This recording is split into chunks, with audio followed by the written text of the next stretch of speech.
Hello and welcome aboard to Monday Rewind. Yes, we still do that around here. So here I am with Mhm. Jacob. He'll be co-hosting the show with me, and we do this in the evening now on Mondays. Maybe a little sooner than tonight, but for now at 6 p.m. this evening.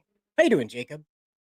I'm doing great. Apparently, the higher ups here at Bounding in the Comics thought it was a good idea to give you and me our own show, and they're going to figure out very, very quickly that was a grave mistake. Exactly. And you know what else is a grave mistake? Disney letting Mickey Mouse go. That's right. If you guys don't know, welcome to it. This is the first day of Steamboat Willie and Mickey Mouse being part of the public domain. But don't get too excited about that. This is Steamboat Willie, by the way, that they're talking about in this. This isn't Mickey Mouse as you know him, right? This is hmm the original depiction we see right here with his goofy hat and his no gloves, by the way. So if you're out there thinking you're going to make a Mickey Mouse cartoon now and get away with it, you might want to reconsider because there's this pesky thing called trademark. Do you know anything about that, Jacob? Yeah, all I know is that Disney has lots of lawyers, and they have lots of lawyers specifically for this issue. So if you try to make your own Mickey Mouse cartoon off of their trademark, you're going to F around and find out very, very quickly. That's correct. So this is why they don't care. A corridor crew video came out a little earlier today or yesterday that explained what was going on with this. Is that Disney's asset control, right, has hmm amassed so large that Mickey Mouse, the most iconic character in their entire apparatus, means nothing to them now. Yep. Marvel, Star Wars, and all of the other franchises like Fox and all these other things they've swallowed up amass over $120 billion, and humble little Mickey only brings in 10 billion. So that's why they've let him go off into the public domain, as you can see right here, thanks to the Internet Archive. However, as I said earlier, if you try to make your own Mickey Mouse thing, they're going to enforce trademark law that never expires. So, like I said, if you're interested in making your own Mickey Mouse thing, he has to look like this. He has to be very like spot on with this. You can't go with Mickey in his red pants.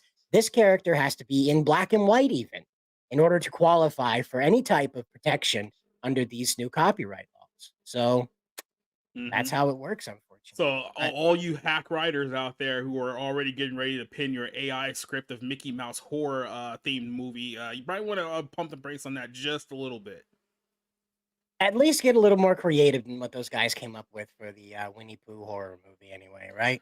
It seems like that's their only play. Like whenever a copyright or a trademark expired, it's like, oh, let's do a horror movie of this character. It's like that your only like option. Like, is there anything else? Like, what about like a Mickey Mouse Sopranos like movie? Like, can you be just like a little slightly more creative outside of, oh, we'll just have him kill teenagers for 90 minutes?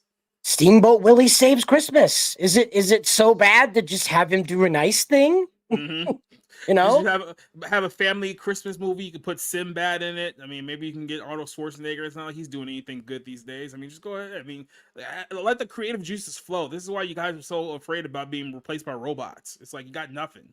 yeah. Finding 42 is in the chat and he asks, I'm curious if you can recopyright Steamboat Willie by making a tiny change of some sort. No, that's not how this works. When these characters go into the public domain, these specific renditions of them are what is in the public domain. If you Yeah. go and make a character that is copyright friendly based off of Steamboat Willie, you have now created a new character. And thus, you now have like to prove that it's not causing brand confusion. But again, like at this point, what exists in the public domain is this little black and white character with no gloves and his goofy hat, even though he's got it knocked off here. But that's what you can get away with in the market right now. In fact, if you go to AI generators and ask it to generate Steamboat Willie, what it round up the mutant monster it generates is probably close enough to what you can use in the market, honestly. And that's my best advice after having done just a little bit of research on this. So same thing as that's what's going on with Miles Morales and Captain Carter. Steamboat Willie moving into the public domain makes Mickey kind of difficult for them to market. Okay. I do want to point this out just real quick because you brought up Captain Carter, and I legitimately forgot that Marvel's What If had came out already. So I Oh, completely blanked out of my mind that that they're still trying to make Captain Carter a thing, which oh, they're I forcing it now. Yeah, I mean, I get it. It was like a one-off for the was it the Doctor Strange 2 movie that came out last year, but they're gonna try somehow to bring her back for a feature film, which is not gonna do anything. I mean, you've already completely failed on the Black Captain America angle because that film has got to be reshot because it was so trash. And now it's gonna be like, oh, we got one. Let's do a white female Captain America. It's like, well, that defeats the entire purpose of what you were doing in the first place. But you only think of no women-driven movies. That's what we need because we're losing billions. Oh, that will put butts in seats. Well, see, this is the thing that they're doing, okay? So you understand it and I understand it, but maybe the folks at home don't know just yet. So the game that Disney's playing, it's the same thing that Marvel's playing with Spider-Man and Miles Morales. Miles Morales was a backup in case they lost control of the copyright control of Spider-Man to the Ditko fam. This was the same battle that DC fought with Siegel and Schuster. So when you bring up these characters here, like this right here, rather than try and defend the copyright, what they do is they take the essence of the character, everything that is marketable, everything that fits into a 30-second commercial about the character, and they move it over to a new identity that's just enough different to be defendable as a new copyright and trademark application. So here's Captain Carter. All of Captain America's stuff, World War II hero, symbol of a nation, patriot, fought Hydra, fights magic and machine, that sort of thing. Up now it's all on Peggy Carter and not Steve Rogers anymore. Same thing with Miles Morales. Peter is not someone they can defend in court, so let's move it over to Miles. Do you think that another part of it is just the fact that we're in a part now where our generation generally doesn't know if Anne Frank or Helen Keller were real people who actually existed? So you think that they're just putting this stuff out here, thinking to themselves, "Hey, if we tell people this is exactly how World War II worked, they'll believe it, right? They're just dumb. They'll just believe anything because everyone on TikTok." Well, there were those guys back in the day that said if you repeat a lie often enough, it becomes truth. Remember that? Those funny mustache guys? Yeah, the funny mustache people. Yeah. Well, anyway, now that we've talked that one out, the the other thing that comes to mind here is Jacob's top 10 list of worst movies of Hmm. 2023. No, I'm sorry, I got to make the font bigger here because I shrunk it earlier. Smart. Here we go. Here we have it. Yeah. And I saw this on the YouTube side of things earlier today, and apparently we were getting a little bit of kickback because it was like, oh well, your list is like all political. It's like I didn't put the politics into the movie. It's like I'm not the one who created a movie where we're gonna have an offended gay man called God, and then like say, oh yeah, this put butts to seats in 2023. It's like you guys did this. I didn't do this. Don't- Right? It's not our fault you guys hyper politicized everything you created. Mhm. So And then yeah, go ahead. number 10 was the Marvels? Marvels, yes. So I struggled between whether I was gonna put this movie on number 10 or Barbie at number 10. Ultimately, I picked this one because it's objectively a worse movie than Barbie just structurally. It's one of those movies where about 40 minutes in, you really don't know what the plot is going on here. You have to understand, like, we hadn't seen Captain Marvel in a film in what, about 5, 6 years up to Yeah. this point. So people are probably not that familiar with her character to begin with, even though she wasn't a very memorable character because they cut her out in like 3 hours of the end game before they brought it back at the last minute. Punched her So right out of the movie. yeah, so you come in here and it's like, okay, when you go to reintroduce people to this character, you really didn't. You tried to introduce these characters. You introduced what the Disney Plus series, like the Monica Rambeau and the Miss Marvels, and this didn't work out. And then you're sitting here and it's like, I mean, Brie Larson is kind of like more tolerable in this one than she was in the last one, but not by much. You got three women who all co-wrote this. I think you even had another dude in there, so you had like four screenwriters in here. It was just a mess, and you can tell that no one really was all in on this film to begin with, and it really showed. So I think this the only movie you can argue that's probably worse than this as far as all the MCU films go is probably Internals. That's probably the only one that's still worse Yeah. than this one, but this is one of the worst MCU films ever. Well, I would say the Eternals is worse because it left a super massive marble celestial poking out of the planet out into Mm-hmm. the atmosphere, by the way. That just left that goose egg in everybody's lap. It never got Mm-hmm. addressed either. Yeah, this is a mega giant somewhere on the planet, frozen solid, and Yep. we're just gonna pretend like we never see it. It doesn't affect the Earth at all. Doesn't change our rotation. Nothing. This just behemoth poking out into the How could it atmosphere, have made of solid possibly? marble. How could we have possibly gone this long without ever seeing it? Like, it's not like it's hiding anywhere. It's the size of like Mount Everest. So, Yeah, you'd have think like Sword would be at least like, hey, maybe we ought to build a base on it. Nope. Mhm. Nope. Or at the bare minimum, hey, anyone see this giant monster frozen solid in the North Pole? Like, Yeah, right. this is weird. Yeah, I mean, like I said, this is another thing too, just the offshoot. We've been telling Marvel and the comic book industry for the last several years that look, these characters, these race swap, gender swap, sexuality swap characters you keep trying to shove down everyone's throats, they're not popular and nobody likes them. And now they're finally getting to the point where they can no longer deny that the comic book industry is dying. And at the same time, you guys spent so many years gaslighting people into thinking that Kamala Khan was this super popular MCU character that everyone loved. And oh, go look at the Amazon list. She's number one on Amazon all the time, right? And now here we are. Kamala Khan is responsible for the lowest viewed Disney Plus show ever, and now the lowest grossing MCU movie ever, which goes on to further, I guess, explain that she was never popular at any point in time. You literally shoved her down her throats because, oh, she's Muslim and that makes her a superhero. It's like, okay. So good job there, Marvel. Everything's great. How long until they just don't put it up on the streaming thing?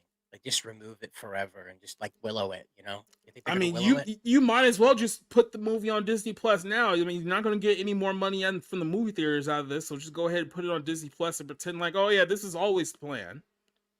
We knew what we were doing. Oh yeah. The Creator, number 9. Yeah, so somebody on the website was hilarious too, yelled at me about this film. It's like, oh, actually, The Creator has nothing to do with trans people, you bigot. I can't believe you threw it on there because you're a trans hate. And I was like, transhumanism is about merging man and machine. It has nothing to do with trans people, you mark. So What? so I think so. So I think somebody read transhumanism and just assumed it was referring to the trans community, and they went on like a whole like the tangent just about that whole thing. It's like, no, that's not what transhumanism means. You should read something, a book, educate yourself, because that's not what it meant. This is a whole film about, once again, artificial intelligence ingrained into Hollywood. And don't you find it very, very odd about how almost a year before like normies started figuring out what AI was, like Hollywood already had like several scripts in tow about, oh, AI is the villain or AI is the hero, and it's like all of a sudden it's like they knew before us. So it's like, what's going on there? Is some particular programming you guys working on over there? Yeah, But right? mhm. Yeah, but this is one of several films that outright blatantly uses biblical allegory to create a story. So I'm pretty sure if you guys are fans of the Christian religion, you know all about God the Father, the Son, and the Holy Spirit and that Trinity. Well, this one is all about the creator, the kid, and the woman. And it basically tells the exact same story, but in this version, humans are the bad guys and the robots are the good Oh. guys, and that the robots need to fight back against the humans in order to save humanity, which they are not. And that's pretty much what this whole film is. So it's one of those just like nauseating, yes, drown me with the message type of movies. And look, the only, I guess, positive I can give to it is that for a budget of like $100 million, the effects look better than what we see from Disney. So I mean, I guess that's a plus. But story wise, it's just awful. John David Washington is not a leading man. This is just trash. So yeah, this deserves to be number 9. Oh, Scream 8. I mean, Scream 6, excuse me. Scream whatever that is. I don't think we're ever going to see a Scream 8 at this rate. Yeah, Scream 6. This is another one where it's like, okay, we're going to take an already established franchise and make it super progressive and super woke. We're going to have new progressive versions of the characters that you already liked. So, like Jamie Kennedy's character, his sister had apparently a couple of kids with a black dude, so now they're like the biracial Wonder Twins in this film who never die, no matter how many times that they're stabbed, and they get stabbed a ridiculous amount of times in both Wow. movies. Billy Loomis had a daughter with a Mexican woman somehow before he met Nev Campbell in the first movie, which I don't know how that whole thing works, but she's the hero, but she's also kind of like nuts too, because like Billy Loomis is like telling her kill, kill, kill, like in the back of her head. It's all out of whack. If the white people in this film are not gay, you know that they're the killers, but for this particular movie, it's even dumber because we reveal ourselves that the killers were the daughter's ex-boyfriend's family, which means that somehow she was dating this guy for God knows how long, and she never saw a single photo of his brother, his sister, and his father, because had she had seen one photo of them, she would have known from the jump that they were the killers the whole time. And yeah, it's really, really stupid. Wow. Okay. Hmm. I guess we're not going to get a Scream, whatever the next Roman numeral is. Yeah. House Party. This was the LeBron James produced House Party remake.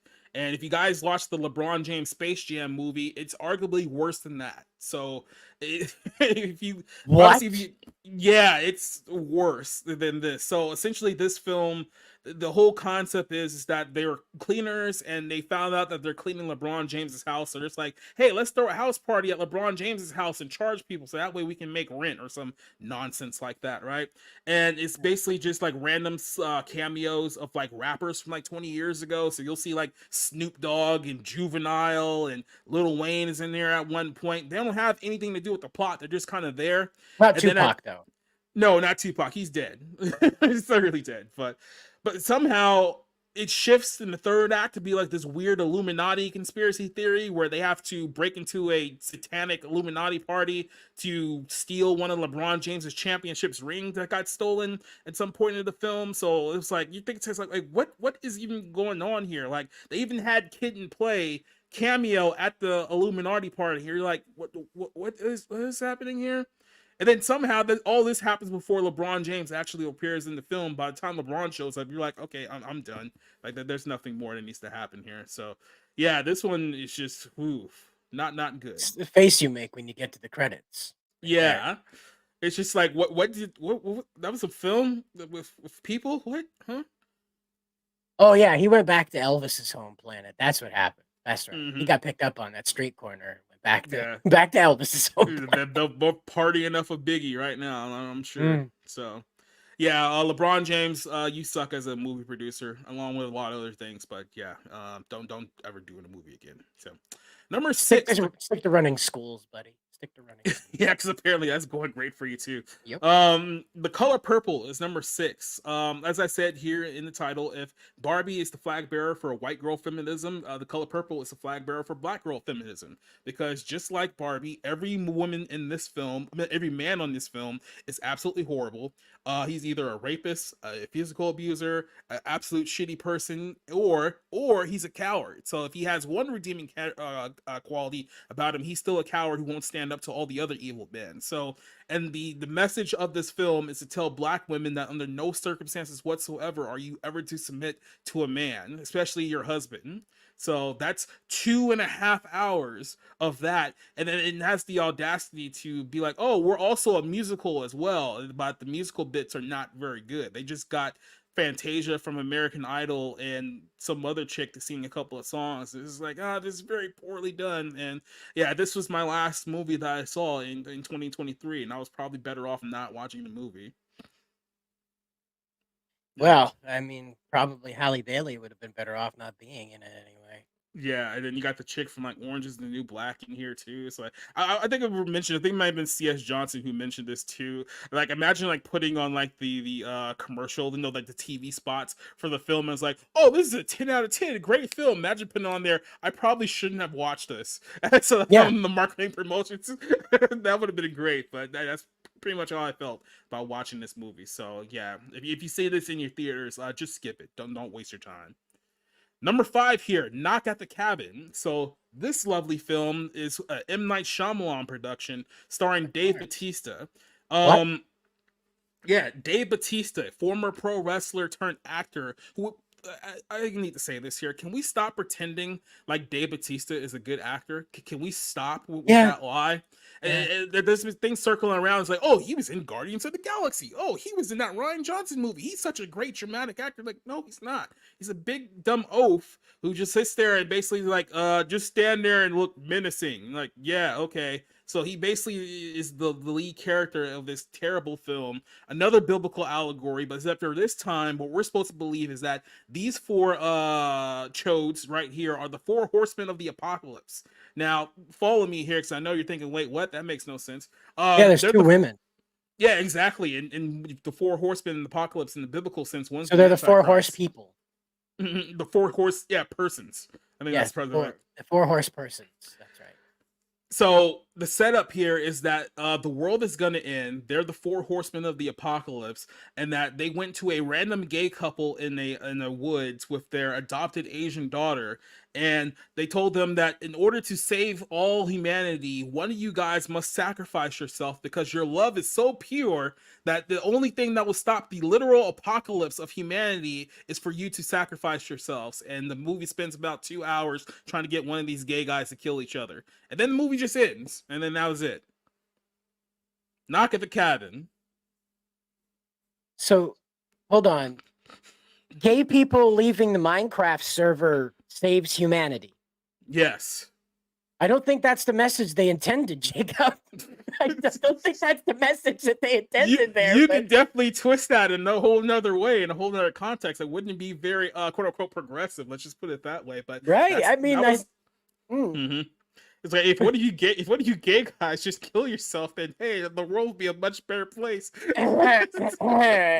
you know. Finding 42 says the four horse non-gender conforming non-biblical persons of the apocalypse. Yes. Yep. Yes. There we go. Yeah. Don't let them burn. Only made it about 15 minutes into it. Yeah. It's one of those movies where it's like, because it's an M. Night Shyamalan movie, you just kind of like wait for the twist. It's like, oh, maybe something will happen here. Maybe this will be a good movie. And you find out, nope, it's just as shite as I thought it was 5 minutes in. So yeah. Do you remember the parody that somebody made of what was the one with M. Night Shyamalan where they were in the woods? Oh, was it called The Woods? Are you talking about Cabin in the Woods, or are you talking about something else? No, the M. Night Shyamalan where they're out on like the human preserve there. Yeah, the one where they were pretending to be in the. I know what you're talking 1800s, about. yeah. Yeah, I literally forgot The Village. That's The Village. Yeah, I like the parody of that, where the girl's blind and she just walks into the town hall and like takes a massive dump. They're thinking it's a bathroom. Oh man. I mean, might as well. I'll say this though, I didn't hate The Village as much as a lot of other people did, but Lady in the Water, that film absolutely deserves every ounce of hate that it's gotten. There's no defense for that movie. So yeah, terrible film. Go away, M. Night, you suck, and stop putting Dave Bautista in the leading role of movies. This is ridiculous. I didn't see it. I'm just imagining Dave Bautista being like, all right, which one of you is it gonna be? And like he's literally like sitting there. He's literally there explaining the plot. It's like the only way to save the world because your love is so pure and so strong. And like literally as he's like speaking his dialogue mentally, I'm just sitting here going like this the whole time. It's like that's literally all that's going on. You and the other two people in the movie theater are all rolling your eyes. Yep. The Blackening. Oh yeah, number 4 is The Blackening. This one absolutely deserves to be on the worst list.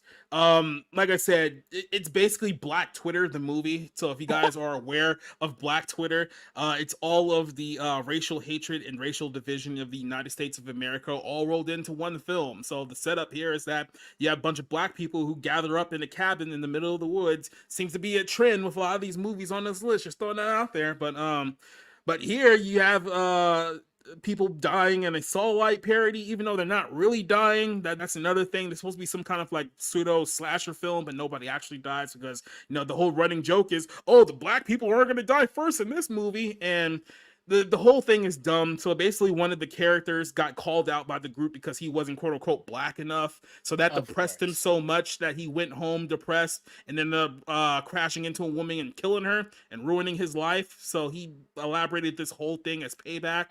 But they're such like the other people here are such unlikable a-holes. It's like you actually want them to die. Like you're not rooting for them to survive.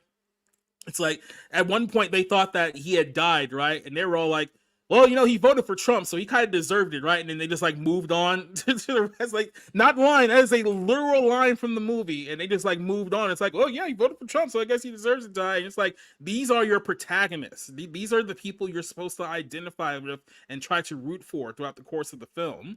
So this just, Remember, go ahead. according to the left, your life only matters if you vote the right way. Yep. Otherwise, we can justify your death. It's Yeah. funny that the guy that they called out for not being black enough ended up being a Trump voter. That's a lot of layers there. If you're not paying attention, that's a lot of layers. Isn't it just hilarious how these people spent like 8 years calling you a Nazi and now all of a sudden they're actually calling on the destruction of Israel? Isn't Right, it funny how that just happened? It's just like absolutely like no self-awareness whatsoever with that whole right, situation. and we're the bad guys, you know. Yeah. So yeah, there you go. The blackening. It's just a terrible, terrible movie. Don't waste your time. Number 3, Joyride. I've gotten to the point now where Seth Rogen has what I like to call expa heat with me, where every time I hear his name even associated with a project, I automatically hate it because I know it's Yeah. going to be the same thing over and over and over again. It's going to be drug references, sex references, some kind of left-wing progressive degeneracy, and this film has all of that wrapped into one. So the setup here is that you have an Asian girl who was raised by white parents and she wants to go meet her birth mother 30 years later because of reasons. And they decide, oh, let's go to China. And while we're in China, oh, let's meet our actress friend who's a giant whore, but she's pretending to be a kind of conservative Christian type now because she's dating like a Christian. And the next thing you know, they're just in China doing drugs and having As you sex do. with entire basketball teams at one point. And it's like our protagonist lady here gets ran through by the basketball team, somehow just brushed off as like a mid-level adventure before she goes on to meet her birth mother. And I was like, what is this movie? It's like I'm really convinced now, like these people don't know how to write human beings. This is why you No, were asking earlier about, was this written by like AI? Is this written by someone who doesn't understand like humanity? Because these people are so devoid from reality. They think that, oh yeah, our protagonist getting choo-choo trained by a basketball team, that's going to make the audience endear with her because that proves that she's a strong, independent woman. It's like, what? right. It's just, It's wrapped up as a family movie. Like the conclusion is this family aw moment. mm-hmm. You're supposed to just all cold together and hug and sing kumbaya. Like, no, that's none of this is how the world works. But this is what Seth Rogen comes up with when he's in his Sony studio in Hollywood smoking weed Hey, and but creating. don't blame weed for this. Don't I, blame. I think we're getting the time to the part where we's probably had more of the downfall of our society, specifically because of Seth Rogen. He Okay. Because of Seth specifically. Rogen. All right. I'll let you have that. Weed and Mhm. Seth Rogen, bad mix. You got it. Yeah, That's good. Yeah, I'll yeah. take that. It's like fentanyl and anything else. It's like don't mix it together, or it's not going Right. to end well for you. Peanut butter and shattered glass. Yep. So yeah, it's just dumb. Everything about that's just freaking stupid. And then this disturbing thing. 80 for Brady, yes. Because LeBron James thought he can be a movie producer. Tom Brady thought he could be a movie producer as well. So he got a bunch of 80-year-old elderly women to be in a film that's all about him. So the whole point here is that one of these ladies survived cancer. So now they want to go to the Super Bowl and see Tom Brady win his 6th championship. And one of them really wants to bang Rob Gronkowski, and that's kind of a running joke of the entire film. And it's just the movie that happens. There's people in the movie, they appear for reasons, and then the movie concludes, and then people go home, and that's the film. It's one of the you talk about AI generated movie. It's one of the laziest, most soulless films I can think of in quite some time. To the point where even when I was trying to look up anything I could possibly say positive about the movie, I couldn't think of a single thing. The only thing I can say is that it was only 90 minutes. Yeah, So right. at least you didn't get 2.5 hours of your life wasted. So But that's all I could think up here. Like Guy Fieri's in this film at some point for reasons I don't understand like why. And then like you see Billy Porter here, and then he's insufferable as well as like he is in every single film. So yeah, this is just a movie that it's like it didn't need to exist, and I can't even think of anything positive to say about it. It's just bad. I just put it this way: it's just bad. Just bad. Yeah. Yeah, All right. it's I just think you're right there. trash. Oh, okay. Oh yeah, and then we come with number one, the worst movie of the year, and quite possibly the worst movie that I have seen in the 8 years of myself reviewing movies. Dick's the Musical. The setup for this film is that you have these two guys who are clearly flamboyantly homosexual. They're playing straight men for the sake of this film here. Apparently they were identical twins at some point. So they decide, hey, let's work together to get our parents back together because that would be great or something like that. So they try to get their parents back together, and then that doesn't work. So they decide, well, let's just have sex with one another, get married, and have a flamboyant gay person playing God marry us. And then we'll sing a song at the end of the film, which I'm not making this up. This is the literal title of the song called God is a Faggot. And that is the end of the movie. So it is incest, blasphemy, progressivism, homosexuality all rolled into one film, and it is literally one of the worst films I've ever seen ever. Like I had to stack this up with like every film that I've given worst of the year to over the last 8 years to be like, I think this is worse than all of these, and all of those were pretty bad. So I mean that's really the wow. That the song. yeah, Wow. like this is a movie that's literally for like Upper East Side New York liberals who are really into Broadway and literally no one else, because there's not a single other person out here who would identify with this film or say that this film is good in any way whatsoever. Yeah, that I don't even know what to say to that. Like I get gay music, but to throw that at the end. That's Mm-hmm. see, this goes along with my theory that they don't know how to advertise without like being able to stick a pop-up in your face or a commercial in your face. So they're Mm-hmm. doing this stuff to try and get these properties out into the world by getting people to talk about them through the insane stuff they do in them. The entire premise of this movie is literally something like a Twitter troll will come up with just to like get a rise out of someone and make you angry. And somebody in Hollywood, this is an A24 movie, so A24 is like one of the, like the big like production companies out right now. They put this out there. It's like, oh yeah, let's make an actual movie out of this, and this would be great. And A24, by the way, the same company that's putting out the Civil War movie. shocker. Mm. There's a lot of dread coming out of A24. Now look, they'll occasionally get it right. Occasionally they'll get like an Uncut Gems or an Iron Claw out there, but more times than not, you get absolute dog doo doo water. Mhm. Yep. Well, and as Tacitus Jones asks, dare I ask, how did it do at the box office? And there you go. International, it made $18,000. That's less than a Ford Fiesta right now on the market. Mm-hmm. And it did 1.4 million, which means you can't even rent P. Diddy's house with that money. No. So I think if you were to take that international number just real quick and divide it by I guess like the average ticket price in the country right now, you probably have about 1,200 people internationally who watch this movie, and slightly more who watch it. I mean, I can't see anyone outside of like New York, Austin, Texas, and Los Angeles who actually watched this movie and enjoyed it. Like outside of like three cities in the United States probably accounted for the overwhelming majority of its release. And like I said, think about it like this: last year we had a movie release called Bros, which is that Billy Eichner movie, which was the gay rom com, which is basically just him having degenerate sex with his boyfriend for 2.5 hours. And I compared this one to Bros, which was my worst movie last year. This movie's actually significantly worse because at least Bros tried to be an actual movie. Yeah. So Well, and it didn't throw in God as a F word at the end of it either. yeah, not. So that helps. So yeah, this is It's I think I said that in this my review here. Like, if we get more movies like this in 2024, which who knows, we may or may not. It's rough times for moviegoers out there. That's all I'm gonna say. That's yeah. Well, on the upside, we do have good news. Looks like Chappelle is going to have a new Netflix special. Hells yeah.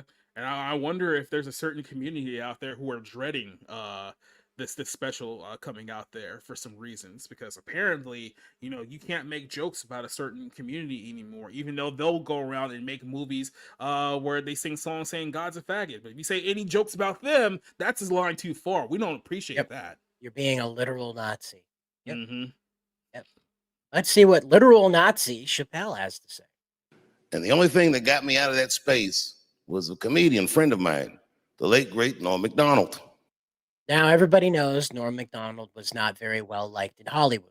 He had a very sharp tongue about him and would often screw with other actors right before they went live on Saturday Night Live, like calling him all sorts of horrible names and stuff like that after they'd been chiding him and stuff all day, giving him crap. And so 10 seconds before they'd go live, he'd dress some other actor down and leave him in complete shock and then deliver the lines beautifully and leave them the ones looking like boobs on national television, despite that Epstein Island thing. Yeah. Yeah. I think he's talented by saying he's probably literally insane, but he does very well on He camera. channels So it. yeah, I picked this up too. It's like, you notice how Dave Chappelle, like, I get it, he's older now. I think he's like 50, 51 now, but doesn't Dave Chappelle just sound like he's been like chain smoking like 20 packs of cigarettes a day for the last Yeah. 20 years? I mean, you would too if you had to put up with the crap that he did, you know? Yeah, can't argue. You kind of had to. Andy Kaufman lived his life as Andy Kaufman for good or for bad as well. So Yep. you're going to go, you got to go all the way. Do you know to this day, people still try to figure out if the whole like Jerry the King Lawler thing was like a bit or whether it was real? Like, they still can't figure it out. It's like, dude, it was a pro wrestling angle. Like, how blatant can they possibly make it that people still think to this day that the whole thing was legit? I mean, that's that's how good he was at working people. This is one of the things you can appreciate about Chappelle's comedy is that he's not just a ruthless, hammer nail kind of comedian. He's going back into it and explaining why he felt that way. So. Yeah. He actually has what a lot of people in Hollywood are missing these days, which is cleverness. I thought you were going to say a soul. Yeah, well, that too. But I got to see one of the. I was going to say, no, I think there's a lot of people in Hollywood who don't have souls, so I think they stand out from the bunch. Greatest artist of my time, immersed in one of his most challenging processes ever. Very lucky to have seen that. But as it was happening, I was very disappointed. Yep. I got to tell you, I used to stage act, and a lot of the time you got to stay in character between scenes, because if you lose it, it's really hard to get your momentum back.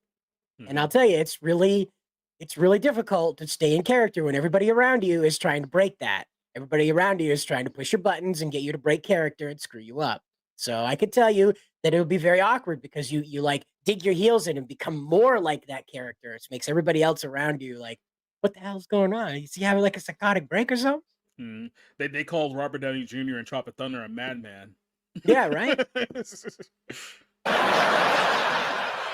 Because I wanted to meet Jim Carrey. Look at him and I could see he was Jim Carrey.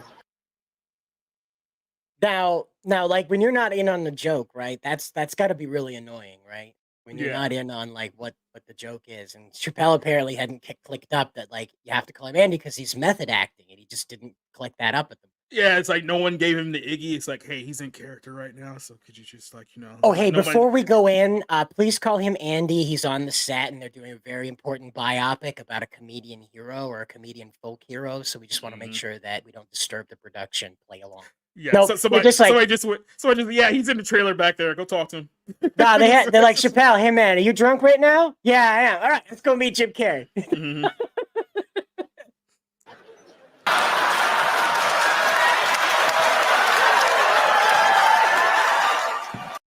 And there it is. Yep. The joke heard round the world that brought trans Twitter to a peak today. Oh yeah, everyone's been talking about this just because of that joke. I think like Variety wrote an article about it, Huffington Post, Daily Beast. Like, everyone's very, very upset that he would dare use the trans community as a punchline. How dare you do something like that, sir? Yeah, don't be so based. Hmm. Can't do that. How dare you have people laughing at us in comedic aspect when you're a comedian? Well, yeah, it's, laughing about things in society. Who would have guessed? There's awful, horrible comedians. They're only supposed to tell Trump stinks jokes. Remember? Oh yeah. That's what's funny about that is that anytime Epstein Island and Bill Clinton are trending, all of a sudden, boop, Trump stinks starts trending. Just boop, just like that. Hmm. It's almost like there's bots that show up and start getting Just trending. randomly too. Like there's no context. Yeah. There's no breaking story. It's just like Nope. Just anytime that Epstein and Clinton start trending together, boop, here comes. John Doe's trending. Trump sinks. Trump's bad. Don't look at John Doe. Don't look at that Just like right now. that. That's bad. Really Yeah. weird. It's funny too. I think I mentioned this before too about if you know. I'm pretty sure most of you guys know who Mr. Beast is. The YouTube channel has like a massive YouTube channel at the moment, and I guess they has his own channel on like Tubi where they just play all his old YouTube stuff. Apparently, one of his best friends just recently became a trans woman, left his wife and kid, and went to go play dress up somewhere. So if you watch the channel, you'll go through like the old stuff where it's like clearly he's a guy named Chris, like very very obviously, and now in like the newer videos, he's like wearing a dress, and everyone has to call him Chris with a K now because he's a woman now, and you have to all respect the fact that he's a woman and not a dude anymore. And then my simple question to that is, didn't you father a child? And whenever you ask that question, people just get really, really angry about it. It's just kind of weird how a very simple question sets people off. George Bonnie 90 says, "Hail Chappelle, make a joke about the sacred cow." Yep, that's the way it is. Mm-hmm. A lot of protected classes out there, but Dave understands the kind of playing cards he's working with. But who doesn't understand the playing cards they're working with? The BBC. Oh, They deny a report that they've been feeding viewers a steady diet of woke bias and says that the findings in the study that suggest this are cherry-picked, highlighting genuine mistakes. Yeah. Cherry picking? How dare you? It's almost like there's a pattern that people have noticed over the last several years, and they're starting to put it together. And then you guys just sit there and go, "Oh no, they're noticing patterns. Abort, abort, abort." Run, run. Yes. The report, as published by the, for lack of a better definition, as the group does not provide one on their website, the Anti-Woke Research Group Campaign for Common Sense, and shared exclusively with local news outlet The Telegraph, surveyed the broadcaster's news and drama output to measure just how much their various programs focused on such topics as the country's history of colonialism, gender ideology. In terms of the former, the group found, quote, "a preoccupation by the BBC News and Britain's links to the transatlantic slave trade, with articles about the subject appearing online at a rate of more than one a week in 2023. Oh, amazing. We're talking about the North Atlantic slave trade from the 1800s. Yeah. In 2023, at one article a week. Amazing. Yeah. And I said, a lot of what I'd like to call these woke reboots, especially that you're seeing out of BBC, just like the television shows and the miniseries, it's like people are starting to figure out the truth, so they're trying to put out there this fictional content to kind of rewrite history, so that people don't figure out that, hey, wait, this thing that you said happened like this didn't actually happen like this. Actually, I read this book here. It says a lot of those ships were owned by. No, go away. You're coming to conclusions now. Yeah, go say it. You're noticing. Stop noticing. Mm-hmm. It's like they just pepper spray you in panic because they don't know like how to stop people from like putting the pieces together. That's all I gotta say.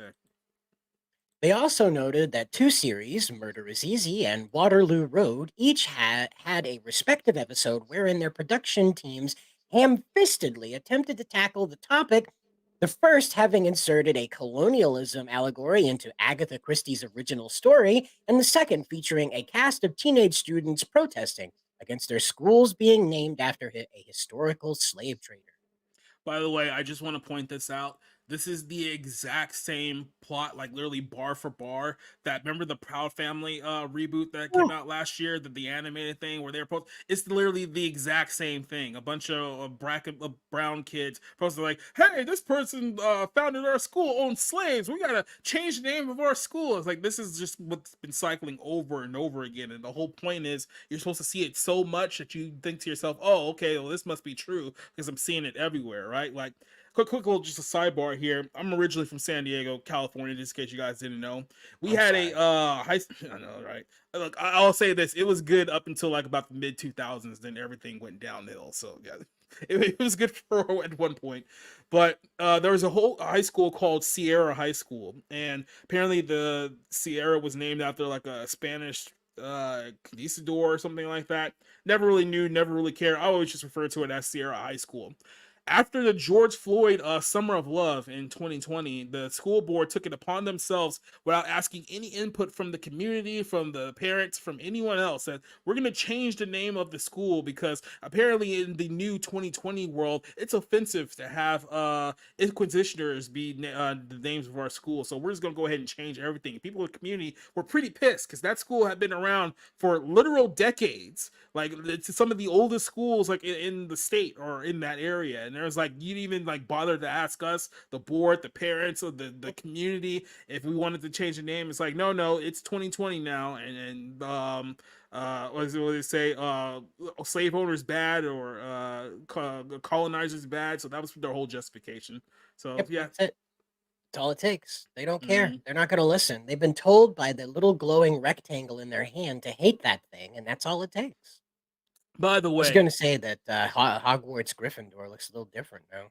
yeah, I was just gonna say just about this shot. I mean, this is basically just this is the world that they see through their lens. Like in the front of the line, you got this giant, angry, fat black woman there who's like leading the charge of this movement. And then right behind her, you got like white feminist liberal, and then you have like emasculated black male standing next to her. And then a few other strong black girls in the background. Of course, you have to put in your disabled representation in there as well. So we got to get a little pink-haired girl in a wheelchair because we have to have more disabled people in roles, but you gotta make sure she's actually disabled. You can't have fake disabled people anymore. That's not cool. And I can't see a single white guy in sight. There may be one white guy there, but I'm pretty sure if he's in the shot, he's gay. I haven't even seen the show, Yep. but I'm just gonna assume that I'm right.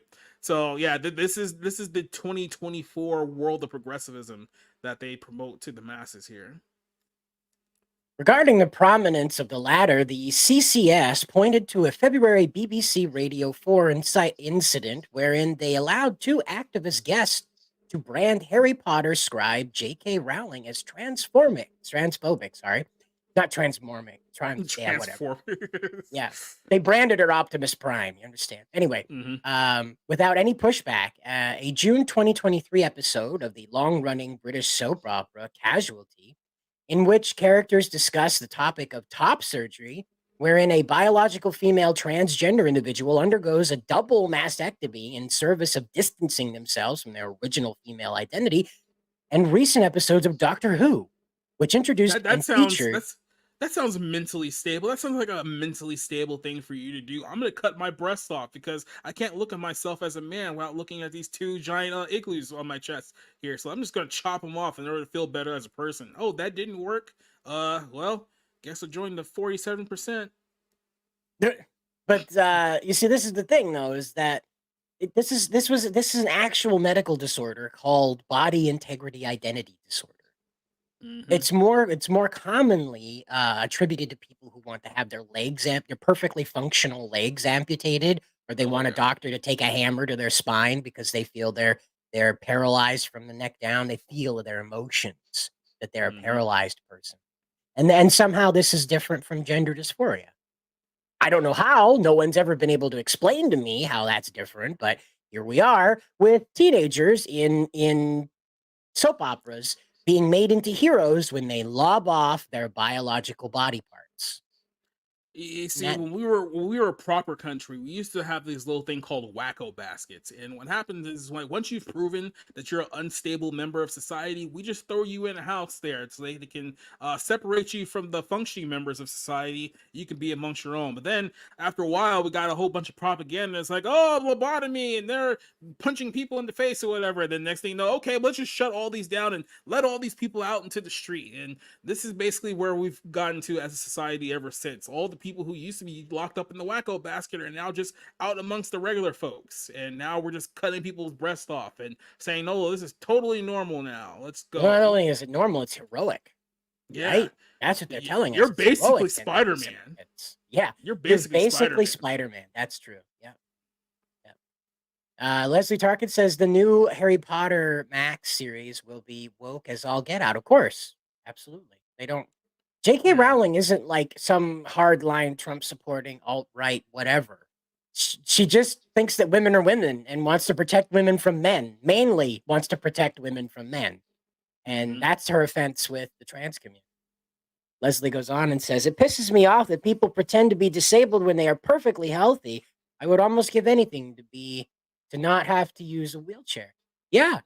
I mean, we all This have our is things, this is what we've done with society, especially over the last 15, 20 years. We've literally brainwashed people into thinking, oh, I must identify with an oppressed group because I don't want to identify with a group that's not impressed, because that means that I'm part of the problem. So if I can identify with the rainbow community, the black community, the disabled community, I can therefore, by my own progressive logic, pretend that I'm the good person in society and that everyone else who's against me is a bad person.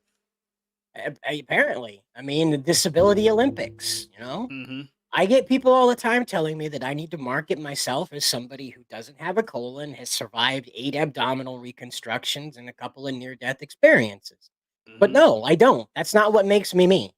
These people are all their invented Tumblr disabilities. Their Tumblr mental illnesses are their personalities, are their reason for existing. I have better things to do with myself than worry about why I poop in a bag. I just have to. That's all.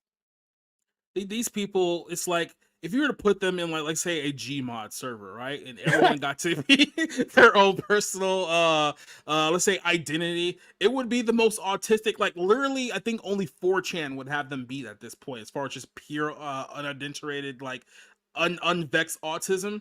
Like it would literally be hell. Absolutely. Speaking of hell, Doctor Who, which introduced and featured Donna Noble's transgender child, Rose Noble, not Billy Tyler. No. Oh, Hmm. not Rose Tyler, Billy, whatever her name was.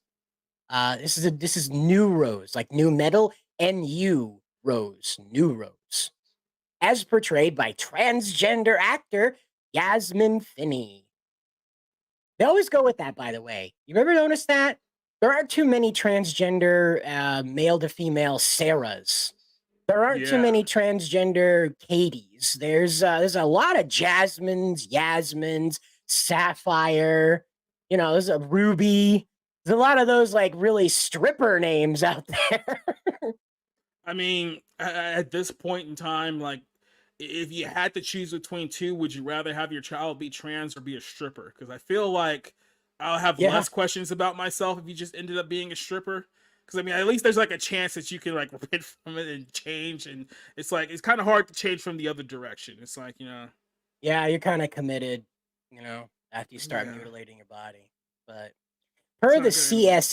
CCS, excuse me, their main issue with the BBC's aforementioned content is that in producing programs with just this single worldview, the broadcaster is failing to live up to its own editorial policy regarding impartiality, excuse me, which asserts that, quote, when dealing with controversial subjects, we must ensure a wide range of significant views and perspectives are given due weight and prominence, particularly when the controversy is active, and explicitly requires that the opinion should be clearly distinguished from fact.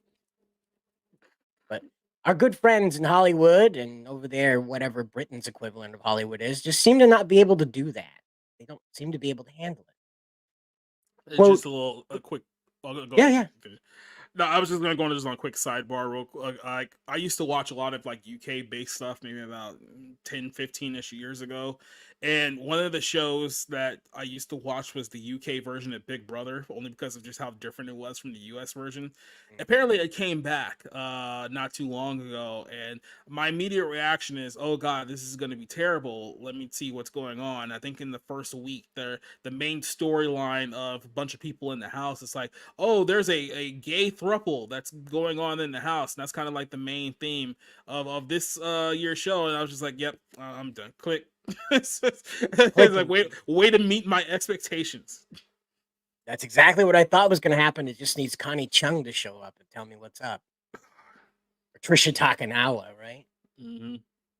This quote, this research reveals that rather than upholding those high standards of impartiality, parts of the BBC continue to peddle a steady diet of woke bias, both through the plot lines of popular dramas, but also in some of its news coverage. The impartiality plan, unveiled in the wake of the BBC scandal over trust, was supposed to mark a turning point for the corporation. Instead, this research reveals the same old woke worldview is still very much in operation. 2 years ago, the BBC set itself a very high standard to keep to help restore viewers' trust in them. It has singularly failed to meet those standards. Following the publication, CCS's, geez, I'll get it right before the end of the show, I promise.